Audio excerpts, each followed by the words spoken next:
दोस्तों, आज के हम इस वीडियो में बात करने वाले हैं कि जो फेक न्यूज़ है वो राइज के ऊपर क्यों है? क्यों इतनी सारी फेक न्यूज़ जो है वो आजकल हर जगह पे देखने को मिल रही है। चाहे वो आपकी व्हाट्सएप की चैट्स हो, चाहे आपके फेसबुक हो, चाहे वो ट्विटर हो और आजकल जो मेनस्ट्रीम जो मीडिया है वो भी जो है काफ़ी सारे फेक न्यूज़ दिखाने को लग गए हैं। ऐसा क्यों हो रहा है? इसके क्या दुष्परिणाम हैं और हम इसको कैसे रोक सकते हैं? आइए इन सभी बातों पर आज जो है हम चर्चा करते हैं। दोस्तों, आपने सुना होगा आजकल काफ़ी सारे बड़े-बड़े जो उद्योगपति हैं या फिर जो बड़े एक्सपर्ट्स हैं, उनको ये कहते हुए कि data is the new oil. पिछले कुछ 8-10 सालों से ये जो कॉन्सेप्ट है, ये बहुत ही ज़्यादा जो है यूज़ में ली जा रही है और कहा जा रहा है कि जो डेटा होता है, जो इन्फॉर्मेशन होती है, वो ही नया जो है ऑयल है। जिसका मतलब ये हो गया कि आजकल जो डेटा है, उसकी काफ़ी वैल्यू है।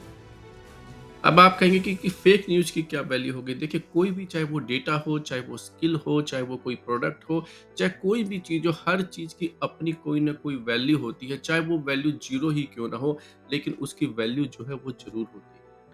अब आप बोलेंगे दोस्तों कि जो फेक न्यूज़ है वो एक प्रोडक्ट है। नहीं दोस्तों, ये फेक न्यूज़ अपने आप में एक प्रोडक्ट नहीं है। जो फेक न्यूज़ जो बना रहा होता है, उसको पता है कि उसकी एक ऑडियंस है और इसका मतलब हो गया कि जो बंदा उस फेक न्यूज़ को देख रहा है और कुछ लोग उसको देखने के बाद में उस पे जो विश्वास करते हैं, अपना जो टाइम स्पेंड कर रहे हैं उस फेक न्यूज़ को देखने में और फिर काफ़ी लोग जो है उसको शेयर भी कर देते हैं अपने दूसरे फ्रेंड्स के साथ में ऑन सोशल नेटवर्किंग साइट्स और जो चैट ग्रुप्स होते हैं जैसे कि व्हाट्सएप के ऊपर है, तो वो जो है बेसिकली आपका जो टाइम है, आपकी जो वैल्यू है, वो जो है उसकी कॉस्ट है। और अगर हम इसको बिल्कुल ही स्पष्ट शब्दों में बोले, बिल्कुल ही अगर ब्लंट शब्दों में बोले तो इसका मतलब ये होता है कि जो फेक न्यूज़ बनाने वाला है, वो आपको मूर्ख बनाकर आपके जो टाइम है उसको यूज़ करके बेसिकली पैसे कमा रहा है।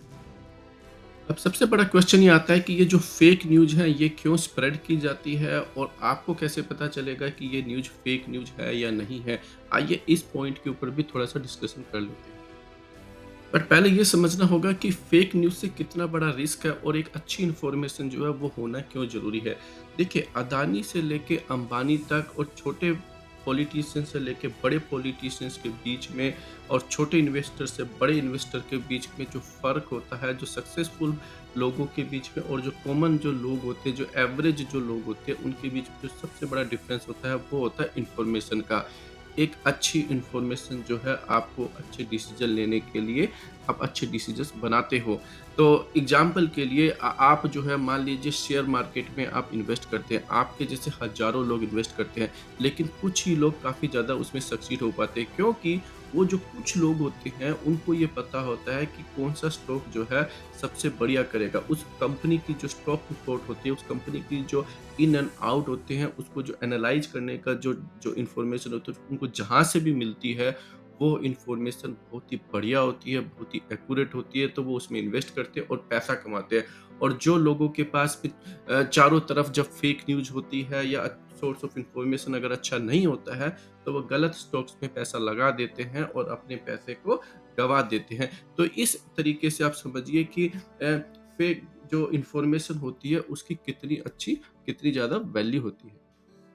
देखिए, आजकल जो है सबसे ज़्यादा जो फ़ेक इन्फॉर्मेशन फैलाती है वो है पॉलिटिकल पार्टीज़ और उन्हीं की वजह से जो है फ़ेक न्यूज़ जो है काफ़ी ज़्यादा जो है वो राइज़ के ऊपर है। आजकल पॉलिटिकल पार्टी जो है एक एक हेल्दी जो है कॉम्पिटिशन्स करने की बजाय दूसरी पॉलिटिकल पार्टीज़ के ऊपर जो है गलत इल्ज़ाम लगाती है और उनके जो पॉलिटिकल लीडर्स होते हैं, उनकी छवि को खराब करने की कोशिश करती है। तो ये एक बहुत बड़ा रीज़न है। जैसे कि भारत के अंदर जो है डीमोनेटाइजेशन के टाइम पर कुछ फेक एंकर्स ने जो है ये न्यूज़ जो है वो स्प्रेड करी नेशनल टेलीविज़न के ऊपर कि नोट के अंदर जो है चिप लगी हुई होगी। अगर आप उसको काफ़ी हद तक अगर गड्ढे में भी डाल दो तो सैटेलाइट से उसको पकड़ा जा सकता है। और इस पर्टिकुलर न्यूज़ को न केवल जो कम पढ़े-लिखे लोग हैं बल्कि जो सबसे ज़्यादा जो पढ़े-लिखे लोग थे वो जो है व्हाट्सएप ग्रुप के अंदर इनको स्प्रेड कर रहे थे और जो लोग हैं वो इससे बेवकूफ़ बन रहे थे। हम यहाँ पर ये डिस्कशन नहीं कर रहे हैं कि डिमोनेटाइजेशन वाज़ गुड और बैड हम ये बताने की कोशिश कर रहे हैं कि किस तरीके से लोगों को जो है मैनिपुलेट किया जाता है। देखिए, अच्छा कंटेंट बनाने के लिए जो है काफ़ी मेहनत करनी पड़ती है। आपको जो है इन्फॉर्मेशन को वेरीफ़ाई करना पड़ता है, चाहे आप गूगल से इन्फॉर्मेशन को निकालें, चाहे आप किसी बुक से इन्फॉर्मेशन को निकालें, चाहे आप किसी एक्सपर्ट से पूछें। बट आपको काफ़ी हद तक जो है इन्फॉर्मेशन को वेरीफ़ाई करनी पड़ती है और इसके लिए टाइम लगता है, पैसा लगता है और आपके अंदर वो कैलिबर भी होना चाहिए। लेकिन जब अगर दर्शक घटिया न्यूज़ देखने के लिए रेडी हो जाते हैं, एक घटिया कंटेंट देखने के लिए रेडी हो जाते हैं, तो इन जो जो ऐसे एंकर जिनको कि जिनके अंदर इतनी एक्सपर्टीज़ नहीं है, वो अपनी बेसिकली वहाँ पर दुकान चला रहे होते हैं और आपको जो है घटिया कंटेंट जो है वो परोस रहे होते हैं। साथ में जो है वो अपनी पॉलिटिकल पार्टीज़ के जो मास्टर्स होते हैं, उनका काम कर रहे होते हैं क्योंकि वो जो है अ, आपका माइंड डाइवर्ट कर देते हैं। जैसे कि एक चोर जो है चोरी करने से पहले आपका माइंड डाइवर्ट करता है, फिर आपकी जेब काट लेता है। उसी तरीके से आप जो है 24 घंटे उसी कंटेंट को देखते रहते हैं और आप कभी भी उनको एजुकेशन के ऊपर, एम्प्लॉयमेंट के ऊपर, जो है डेवलपमेंट के ऊपर, क्लीननेस के ऊपर और सेफ्टी के ऊपर ये सारे क्वेश्चन जो है आप गवर्नमेंट से नहीं पूछते हैं। दूसरा दोस्तों रिच का और पॉलिटिकल पार्टीज़ का हमेशा से जो है एक तरीके से साथ रहता है और आजकल के जितने भी न्यूज़ चैनल्स हैं उसको भी जो है बड़े-बड़े जो उद्योगपति होते हैं, बड़े-बड़े जो रिच लोग होते हैं उन्होंने उन उन चैनल्स को जो है खरीद लिया है। तो आप अगर आज का ज़्यादातर डिबेट देखते होंगे तो हर जगह पे ये दिखाया जाता है कि इस चीज़ का प्राइवेटाइज़ेशन कर लीजिए और जनरली जो 5 या 7 जो बड़े उद्योगपति हैं उनको दे देना चाहिए। तो एक तरीके से लोगों के दिमाग के अंदर जो है ये डाल दिया गया है।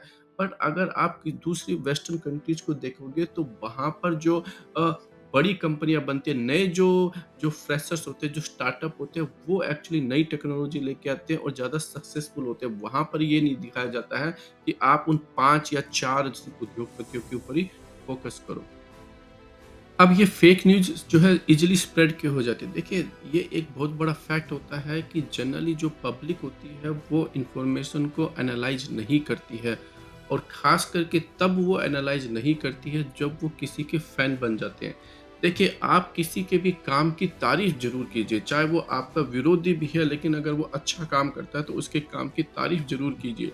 लेकिन कभी भी आप उसके फैन मत बनिए। फैन मतलब होता है कि कभी भी आप उस पे अंधा विश्वास मत कीजिए। जिस दिन आप ऐसा करने लग जाते हो, तब जो है वो आपको यूज़ करने लग जाते हैं। चाहे वो जो सेलिब्रिटी है, चाहे वो पॉलिटिकल लीडर हो, चाहे वो बड़े-बड़े न्यूज़ एंकर हो, चाहे वो फ़िल्म स्टार हो, चाहे वो एक्सपर्ट्स हो, चाहे वो कोई समाज सेवी हो, चाहे वो कोई जज हो, चाहे कोई वो बड़ा मिलिट्री के एक्सपर्ट्स हो या मिलिट्री के रिटायर्ड जनरल्स हो, अ, जो भी हो, आपको हमेशा अपनी जो इन्फॉर्मेशन आ रही है, उसको आपको हमेशा थोड़ा एनालाइज़ करना चाहिए, तभी जाकर उस पर आपको विश्वास करना चाहिए और फिर जाकर जब आपको लगे कि ये एक जेन्युइन इन्फॉर्मेशन है, तभी आप दूसरों को फॉरवर्ड कीजिए। उदाहरण के तौर पर दोस्तों आप देखते होंगे कि आप लोगों के व्हाट्सएप ग्रुप में जनरली जो है बहुत सारे लोग अडल्ट कंटेंट को शेयर करते हैं और जो अडल्ट कंटेंट जो वो शेयर करते हैं वो बहुत ही घटिया जो है लेवल के होते हैं। उसके अंदर भी वो अपनी क्लास जो है उसको मेंटेन नहीं करते हैं। तो इससे ये ऐसा क्यों होता है? क्योंकि देखिए एक काफ़ी सारे लोग जो होते हैं वो घटिया कंटेंट को जो है वो जल्दी से जल्दी शेयर करते हैं। कई लोग इसलिए शेयर करते हैं कि उनको जो है टाइम वेस्ट हुआ तो वो दूसरों को भी टाइम वेस्ट करते हैं और यहीं से ये गेम जो है वो स्टार्ट हो जाता है। तो आप देखिए कि आपको क्या करना है कि जब भी आपके पास ऐसी घटिया कंटेंट आए या घटिया जो है आपके पास फेक इन्फॉर्मेशन आए, आप तुरंत जो है अपने चाहे वो फ्रेंड हो उसको बोल दीजिए कि आप ऐसे कंटेंट को पोस्ट नहीं कीजिए। डेफ़िनेटली आपको स्टार्टिंग में जो है थोड़ा-सा ही झिझक होगी, लेकिन आप अपने पास में जो भी इन्फॉर्मेशन जैसी भी इन्फॉर्मेशन आपके पास आती है, जिस ज़रिए के थ्रू आती है, आप हमेशा कोशिश कीजिए कि वो जो इन्फॉर्मेशन है, वो एक अच्छी इन्फॉर्मेशन हो, वो एक वेरिफ़ाइबल इन्फॉर्मेशन हो जो कंटेंट आ रहा है, वो अच्छा कंटेंट होगा क्योंकि जितना अच्छा कंटेंट होगा, जितना रिलायबल इन्फॉर्मेशन होगी, आप उतने बढ़िया डिसीज़न्स अपनी लाइफ़ के अंदर लेंगे।